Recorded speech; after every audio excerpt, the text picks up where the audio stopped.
So, ngayong umaga, ang tema natin is about, yan, mababasa natin, is about unleash. Gifted for His glory. Na kung saan ay yung text natin is matatagpuan sa 1 Peter, sa book of 1 Peter. And yung chapter nito ay bahagi ng liham ni Apostol Pedro na isinulat sa mga mananampalataya ng Asia Minor.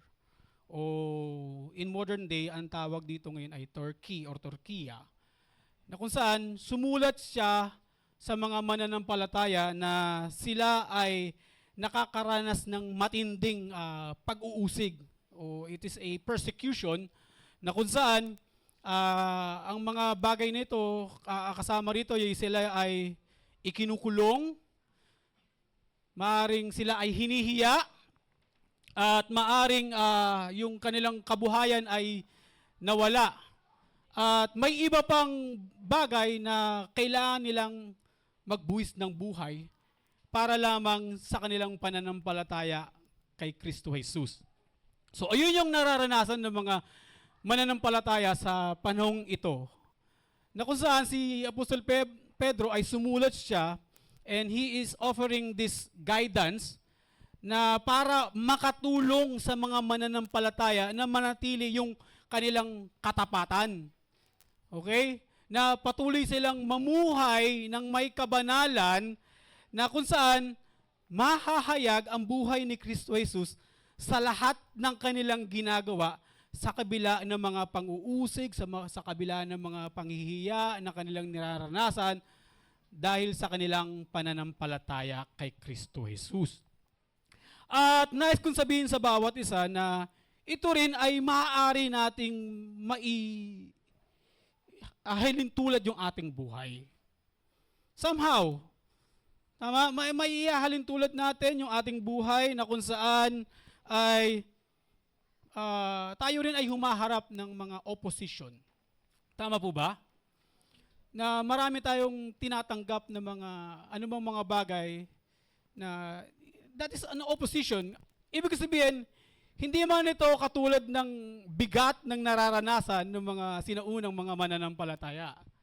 Hindi man ito yung bigat, yung hindi naman hinihingi sa atin na tayo ay maging martir, pero tayo ay nakakaranas ng mga rejection. Okay? Dahil sa ating pananampalataya. Okay? So, ibig sabihin, masasabi natin yan na bilang mga mananampalataya at tagasunod ni Kristo Jesus, we are going to face opposition dahil sa ating pananampalataya. For example, sa inyong eskwelahan, tama? Sa inyong trabaho, or even within our own family. Ibig kong sabihin, nakakaranas tayo ng social rejection. When we say social rejection, ay hindi ka nila tinatanggap sa kanilang samahan kasi you choose to not compromise your faith. Ayaw mong sumunod sa mga gusto nilang makamundong bagay, kaya nga hindi ka nila sinasama. Right? And sa trabaho, lalo na, syempre, yung financial gain o yung promotion na hindi mo natatanggap kasi masyado kang matapat sa trabaho mo. Hindi ka marunong mandaya. Tama? Nakakakuha ka ng pang-uusig, di ba? Kala mo naman kung sino malinis to. Or even within our family. Tama? Sa pamilya natin, minsan, pag tayo ay nananindigan sa ating pananampalataya, we share the love and faith, our faith sa ating mahal sa buhay, ay hindi nila ito tinatanggap. They are not receptive pagdating sa ating pananampalataya. Minsan, ang ginagawa ng ating pamilya ay pinapatikom yung ating bibig. Minsan nga, magtaka ka pag hindi ka na iniimbitahan sa mga reunion. Di ba? Sa mga samahan. Kasi KG ito kung ano-ano pinagsasabi nito Okay? So, I mean, those are the moment na yung pananampalataya natin are not welcome. So somehow, we experience opposition. Okay? Ito ang sabi ng aklat ng unang Pedro, chapter 4, verse 7. Ngunit ang wakas ng lahat ng bagay ay malapit na, kaya kayo'y magpakatino at magpigil sa sarili alang-alang sa inyong mga panalangin. Ngayon yung liham na ito, isinulat to ni Apostol Pedro na itinuturo niya sa mga mananampalataya na yung muling pagbabalik ni Hesus Kristo. Ito yung tinuturo niya na kung saan, alam nyo, darating si Hesus Kristo, muli siyang babalik at yung planong pagliligtas niya ay ito yung magkakaroon ng katuparan. Diba? Ayun nga sabi ng Panginoong Hesus, diba? Nang sinabi niya na walang sino man nakakaalam ng panahon, araw, oras ng kanyang pagbabalik, kundi darating siya sa panahon, sa oras nang hindi natin inaakala o nang hindi natin inaasahan. Ngayon, pag naririnig ng mga tao yung katagang ito na malapit na ang wakas, malapit na dumating si Hesus Kristo, ang unang reaksyon ng tao ay takot. Tama? Nagre-react sila, makikita mo mapupuno ang simbahan. Tama? Kasi narinig na, malapit na dumating ang Panginoon, malapit na ang katapusan. Baka naman ano lang yan, kinsenas katapusan lang yan. Diba? Makikita mo, mapupuno ang mga simbahan. Maraming nagiging mga relihiyoso. Okay? Pero si Apostol Pedro, ang intensyon niya ay hindi maglikha ng takot sa puso ng mga mananampalataya. Na kung pag sinasabi natin na malapit na dumating ang Panginoong Hesus at para isa katuparan ng plano niyang pagliligtas, hindi ito para takutin tayo. Na oras-oras na lang ang reaksyon natin, uy naku, wag kang magkakasala, kundi bahala ka. Di ba? Hindi ganoon. Ang nais ni Pedro rito, ni Apostol Pedro, hindi niya nais na magkaroon ng takot ang bawat isa. Kundi, ang nais ni Apostol Pedro rito ay ibaling natin yung mga ating kaisipan patungkol sa mga bagay na temporary and to what is eternal. Okay? So, yun yung gusto niya sabihin, oy, teka, baka masyado ka na nakatuon sa mga temporaring bagay, ha? Nakakalimutan mo na yung mga eternal na patungkol sa Diyos. Okay? So, ibig sabihin, marami sa atin dito, we are all guilty. Masyado tayo. We are so much giving time na masyado tayo nag-chase kung ano pagdating sa mga career, binibuild natin yung career dito, na gusto natin, we are acknowledge sa lahat ng ginagawa natin. Masyado tayong nakafocus dun sa mga bagay na yun. I mean, binubuo natin yung ating estado rito, nag-iipon tayo ng mga bagay-bagay, gusto natin maging secure, and tandaan natin, hindi ko sinasabi na masama ang mga bagay na yan. Okay? Hindi ko sinasabi. Pero tandaan natin, yung mga bagay na yan ay kailanman hindi yan magdadala ng kaligtasan sa atin. Okay? So, sabi nga, until He does come, we should be ready. So, tapikin mo yung katabi mo, nakahanda ka ba? Nakahanda ka ba?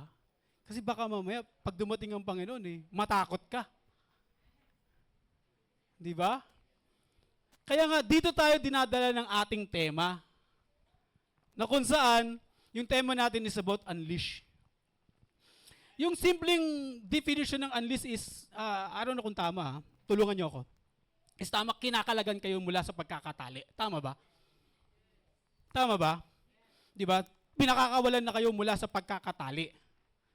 So, yun yung nakita kong pinaka-simpleng paglalarawan nito. Na kung saan, si Apostol Pedro ay hinihigayat niya yung mga mananampalataya na gamitin yung mga talento. Basahin muna natin, 1 Peter chapter 4 verse 10, if we have an NIV.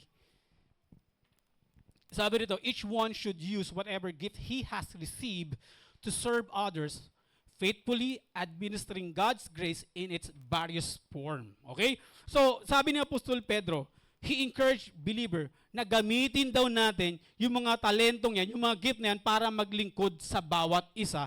At ito ay para sa ikaluluwalhati ng Diyos. Okay? Kaya nga sa spiritual na konteksto, we are being set free. Pinapalaya tayo na patungkol sa mga bagay na pumipigil sa atin, na nagpapatikom ng ating bibig pagdating sa ating pananampalataya. It's about stepping into the freedom and the power na ipinagkaloob ng Diyos sa atin para tayo maglingkod at para tayo araw ay magdala ng pagbabago para sa kaluwalhatian ng Diyos. So, yung idea na sinasabi ni Apostol Pedro rito is, pinagkatiwalaan tayong lahat ng spiritual na kaloob. Every believer. Bawat mananampalataya. At sinasabi yan, hindi yan for personal gain. Hindi yan para ikaw ay maging mataas sa mga tao. Okay? Hindi. But to serve at ipahayag natin na naging mabuti ang Diyos sa ating buhay. Kaya tayo naglilingkod kasi ipinapahayag natin yung kabutihan ng Diyos sa ating buhay. Kaya nga yung responsibilidad natin is to serve faithfully in those gifts para sa ikabubuti ng kanyang simbahan at para sa kanyang ikaluluwalhati. So, ang indikasyon nito, ang bawat isa pala sa atin ay tinatawag na sisidlan. We are called vessel. Okay? Alam niyo ba yung sisidlan? Di ba? We are called vessel. Taglay natin yung pagpapala na nagmumula sa Diyos na pag tayo raw pala ay naglilingkod, ay dumadaloy yung pagpapala na yan sa mga tao sa paligid natin. Amen? So, I have 3 points. So, number 1, you have received a gift. You have received a gift. And ang pinatutungkulan dito yung identity natin o yung ating pagkakakilanlan. Okay? Yung ating tanda, yung marka. Okay? Basahin natin sa Ephesians chapter 1, verse 13 to 14, magandang balita. Na kung saan sabi rito, magandang balita. MVV, ayun ba yun? Sige.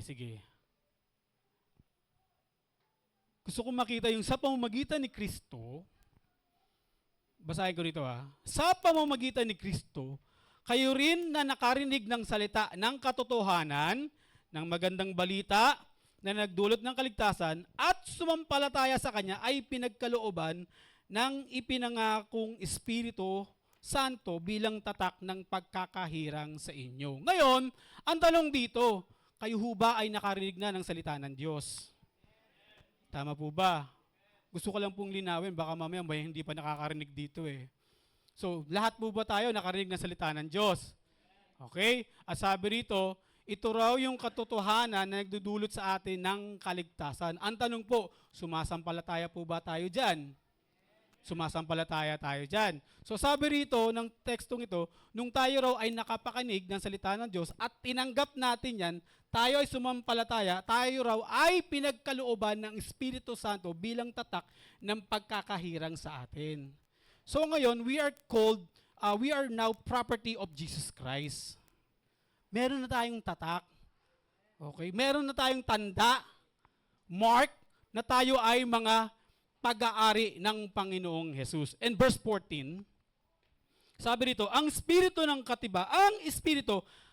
katibayan, that is the full proof. Okay?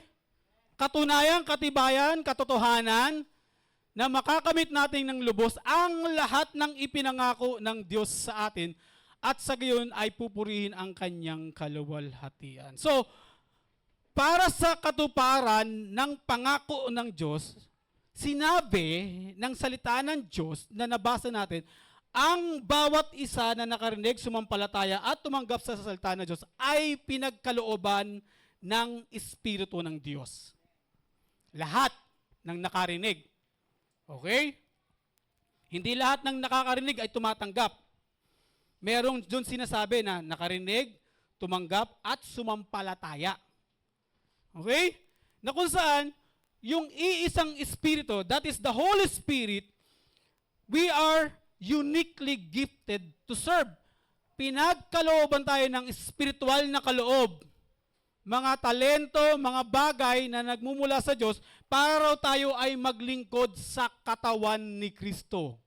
Okay? Na kung saan, ang bawat isa ay nakatanggap ng spiritual na kaloob. Spiritual gift. Okay?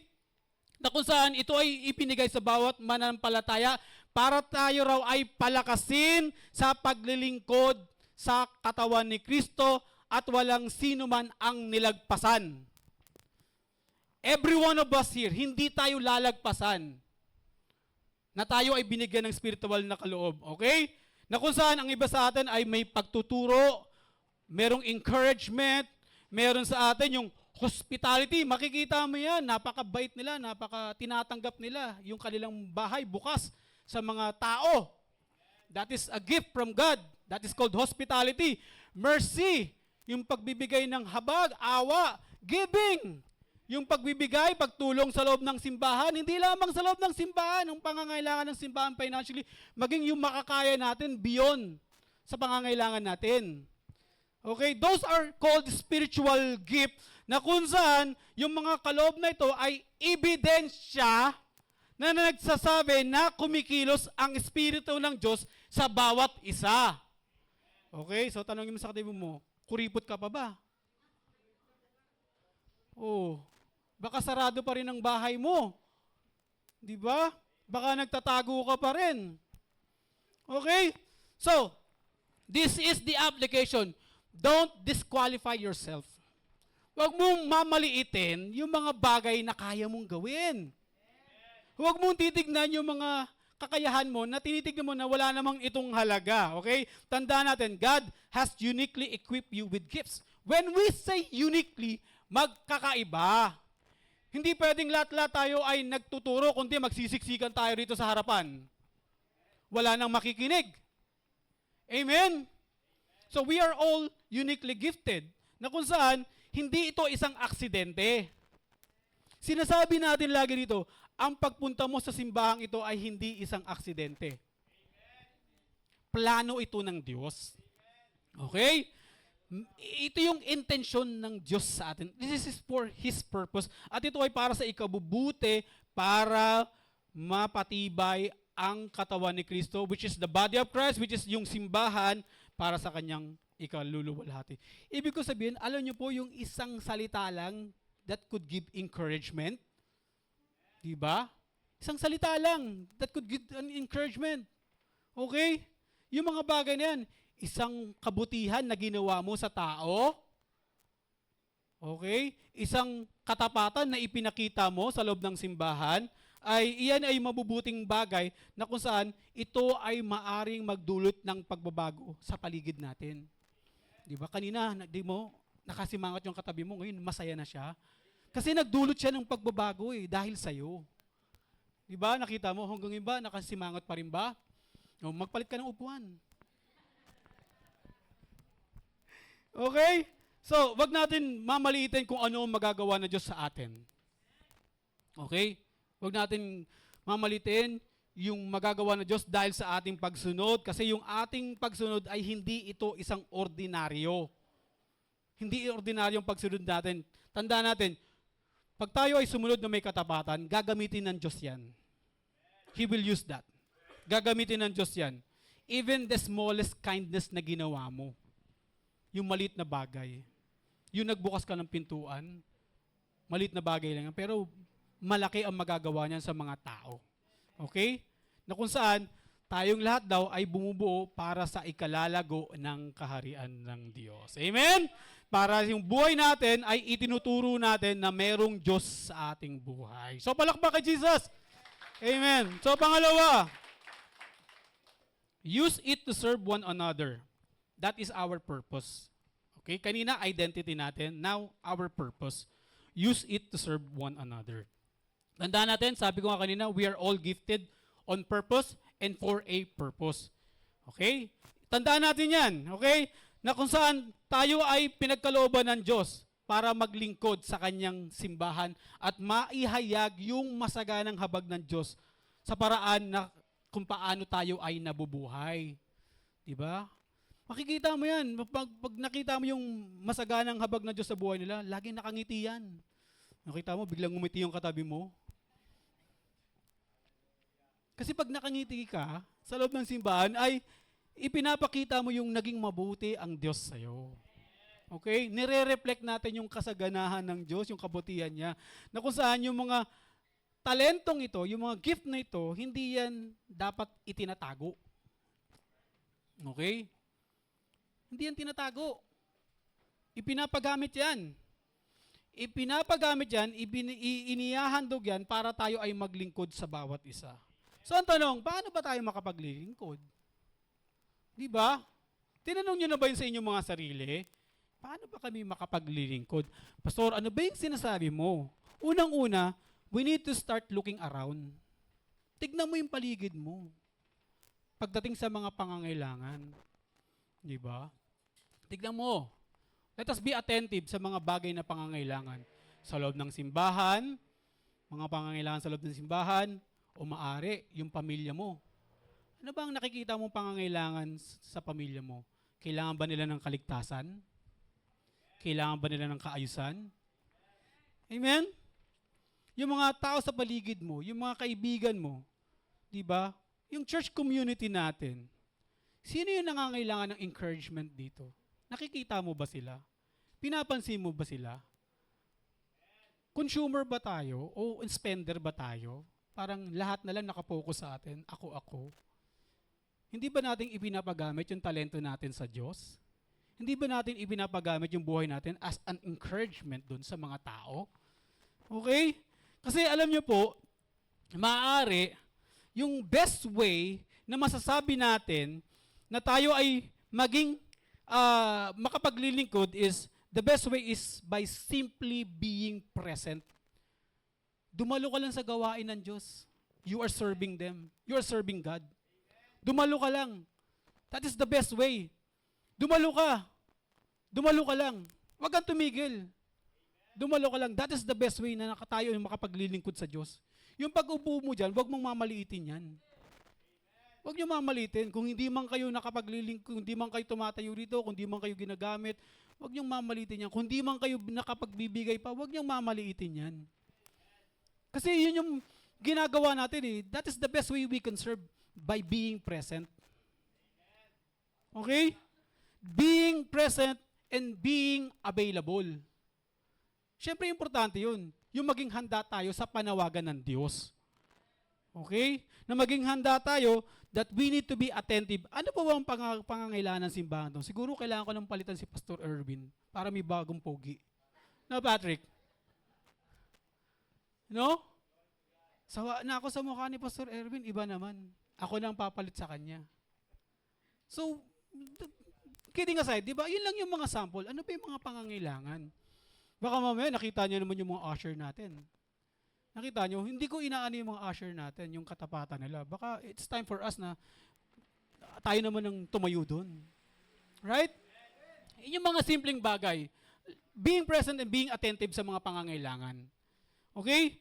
Kasi lahat ng maliliit na bagay na ginagawa natin, every small act of love, every small act of kindness ay meron itong kapangyarihan na kapag aangat ng spirito ng mga tao. Alam niyo, to be involved in a ministry, ibang magagawa nito to our spiritual life.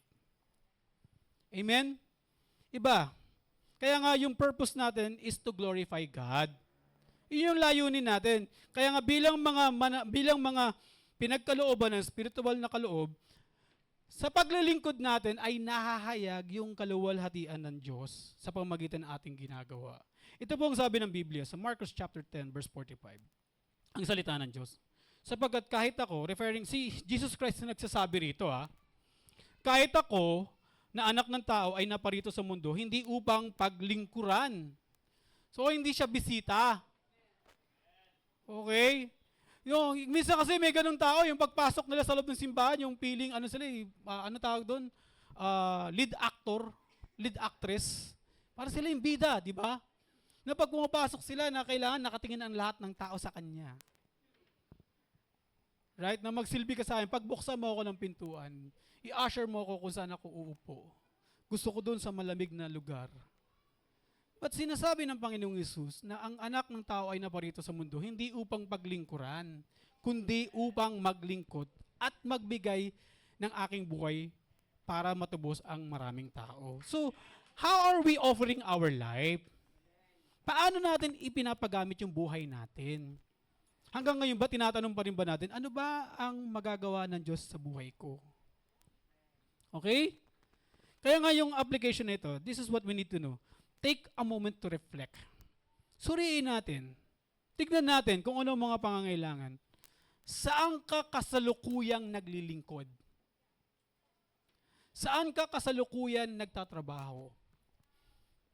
Di ba? Saan ka kasalukuyang na kasama sa isang samahan? Where are you involved? Nakikita mo ba yung pangangailangan doon? Nakikita mo ba yung kawalan ng Diyos sa paligid na yon? Diba?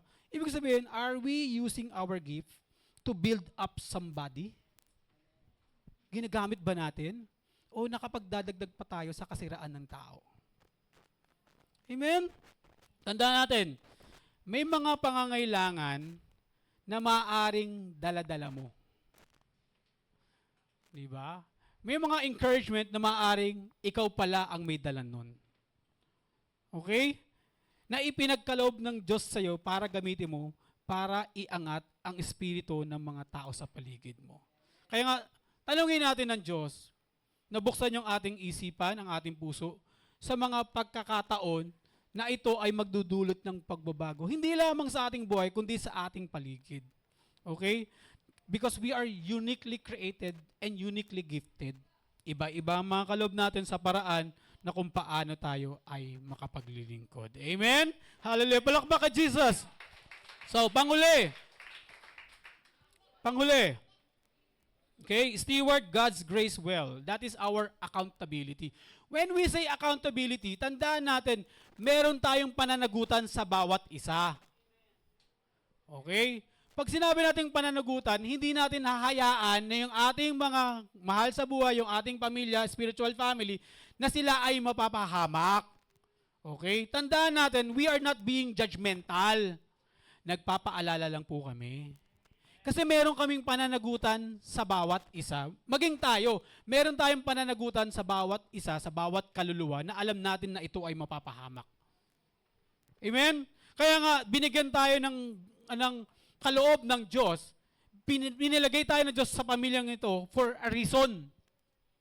Dinala po kayo sa pamilyang ito. Siguro may dahilan ng Diyos. Let's remove, siguro may dahilan ng Diyos kung bakit kayo naging bahagi ng simbahang ito. Okay? Na minsan kasi, akala natin yung pag-upo sa simbahan ay that is an accomplishment na. Okay? Minsan kasi, ganun ang tingin ng mga tao eh. Buti na lang wala dito yun. Di ba? Na akala nila na makapagsimba sila, makapasok sa loob ng simba, that is an accomplishment na. Pero hindi po. Marami pong gagawin ng Diyos sa buhay natin. He's going to work through us. Okay? Kaya nga yung pag-ibig ng Diyos, yung karunungan ng Diyos, yung kapangyarihan ng Diyos, ay maaari nating maabot yung mga tao sa pamamagitan natin. Sa pamamagitan natin. Okay? Alam niyo po, yung ating buhay ay, it can be a blessing to other. Kaya nga, every time na tayo ay sumusunod sa ating mga gift, tandaan natin, we become a vessel of grace. Yun yung isipin natin. Taglay-taglay natin to sa mga tao sa paligid natin. Tandaan mo natin, may mga taong nangangailangan ng kagalingan. Hindi lang ito physical na kagalingan, emotionally. Nakikita mo, naghihirap na yung nasa paligid mo. Mahal mo sa buhay. Pamilya mo, kapatid mo, mga kamag-anak mo. Nangangailangan sila ng encouragement na nagmumula pala sa'yo. Na sa'yo pala manggagaling, di ba? Or maaari, yung mga gapos sa kasalanan, sa adiksyon, baka ikaw lang ang hinihintay para sila ay makalaya doon. Amen? So, kailangan natin tignan yun. Baka kailangan na akong kumilos para sa pamilya ko kasi talagang napapahamak na sila. Nagkakaroon ng kasiraan, hindi lang sa spiritual, kundi yung buhay nila ay nasisira na. Okay? Kaya nga, yung pagtatagumpay ng mga tao ay nakasalalay sa atin. Nakasalalay sa atin. Yung kagalingan, spiritual, physical, yung kalayaan sa addiction, sa sugal, sa mga sumpa ng pamilya, nakasalalay sa atin. Amen? Kaya nga, it is about our willingness to use that gift. Handa ba tayo magpagamit? So, siguro tigilan na natin yung salitang, ano ba ang magagawa ng simbahan sa akin? Tigilan na natin yung salitang yun, ano ba ang magagawa ng simbahan sa akin? But rather, we should ask, Ano ba yung ipinagkaloob ng Diyos sa akin na magagamit ko para sa ikatitibay ng simbahang ito? Right? That is the question. Ano bang magagawa ko? Ano bang ipinagkaloob ng Diyos sa akin? So, I challenge you, sa bawat mananampalataya, isipin ninyo, ano kaya kung lahat ng mga tao rito, bawat mananampalataya, ay nakawala na mula sa pagkakagapos? Can you imagine kung paano magiging makapangyarihan ang simbahang ito? Amen? That is the challenge, right? Nakita ninyo kung paano tayo ay nakalaya na mula sa mga gapos na ito. Na yung simbahan natin ay dating iika-ika, ngayon ay nakikita nyo, napakatatag ng simbahan. Can you imagine that? I mean, nakikita mo kung matugunan natin yung pangangailangan ng simbahan, di ba? Na ito ay magdudulot, hindi lamang sa mga tao na nandudulot sa loob ng simbahan, kundi maging sa labas ng simbahan. Kung tayong lahat ay magtutulong-tulong, magbibigay, mag-aambag sa financial ng pangangailangan ng simbahan. Can you imagine that? Kung anong magagawa niyan? Di ba? Kaya nga, ito yung, nais ko magtapos sa katanungan ito. So, ini-invite ko yung worship team. Okay? Invite ko yung worship team. Hallelujah. So, ito yung, that is a challenge. Can you, imagine niyo ngayon yan, di ba? Di ba? Isipin nyo ngayon yung mga bagay na yan. Ano kaya kung lahat ng mga mananampalataya nandito, nagapos ng kasalanan, nagapos ng kahirapan, ay nakawala na, at ipinagamit nila ang kanilang buhay para sa paglilingkod ng Diyos? Right? Ano kaya ang magagawa nito na makikita yung mga simbahan ay pipilay-pilay ngayon ay nakita mo napakatatag ng simbahan? Minsan iniisip natin, kaya kung lahat ng tao ay nagbibigay financially, di ba? Tumutulong sa simbahan financially. Can you imagine kung ano ang magagawa niyan? How is going to impact our church? Amen? So here's my questions about sa, maaari tayo magsitayong lahat. Tayo tayong lahat. So, let us start playing. Mamaya na tayong umawit. Just okay? Kasi kailangan natin ma-realize to eh. Sabi ng Ephesians chapter 1 verse 13, the moment you believe, you heard the word of God, nakarinig kayo, and then you believe, and then tinanggap ninyo yung salita ng Diyos that you need salvation, you need freedom from sin. The Bible says that you have been sealed by the Holy Spirit. May tatak ka na. You belong to God. Pag-aari ka na ng Diyos. Okay? Pag-aari ka na ng Diyos. And part of that is we have been given the Holy Spirit. Pinagkalooban tayo ng banal na Espiritu.